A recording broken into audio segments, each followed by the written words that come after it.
Well, that loud sound you heard was the crashing of one of the key fundamental pillars of Western civilization, that the idea that the law should be above politics and politics must not corrupt the legal system has been completely trashed in the United States in the most disgraceful and disgusting conviction ever recorded in US history, and that is the completely unwarranted conviction of Donald Trump, in my opinion.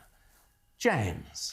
I thought you were going to say the Rosenbergs, Rowan. But anyway, no, this is absolutely uncharted territory we are in right now. This case here and these 34 counts, everybody needs to understand what is happening here. Please explain it, James, because some of the commentary and news reporting we have had in this country has been nothing Allow me, Rita, to walk us through what has happened here. James. So essentially what this all goes back to is 2016 and 2015, and Donald Trump had basically paid off through his lawyers an NDA, a non-disclosure agreement, to silence Stormy Daniels, who he says he didn't have sex with. She said they did. Who cares? That doesn't matter. Now, the point is, this non-disclosure agreement, this is the sort of thing politicians do all the time. Bill Clinton did it with Paula Jones.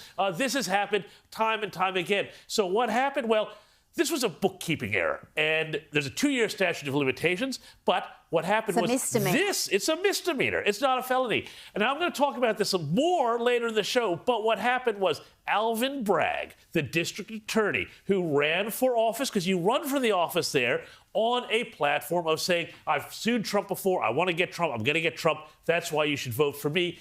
He created this whole novel legal theory. No one's ever had this happen before, where he connected this misdemeanor bookkeeping thing, which is very similar to what happens all the time, to election law, and said, oh, well, this was an attempt to defraud the electorate, to tell, to hide the truth from them, and thus interfere with our democracy. Now, of course, this was all nonsense. It was complete nonsense, yet the jury was given instructions by a judge who had given money to the Democrats, whose daughter is on the payroll of the Democrats, to give the jury instructions that basically said there's no way out. You have to find him guilty. There are so many ways that this is going to appeal and be appealed, and Trump will probably win. But the problem is this isn't going to happen until after the election. In the meantime, sentencing is set for July 11th. July 11th, just 4 days before he is confirmed as the Republican National Committee's nominee for the President of the United States. And sorry, Rowan,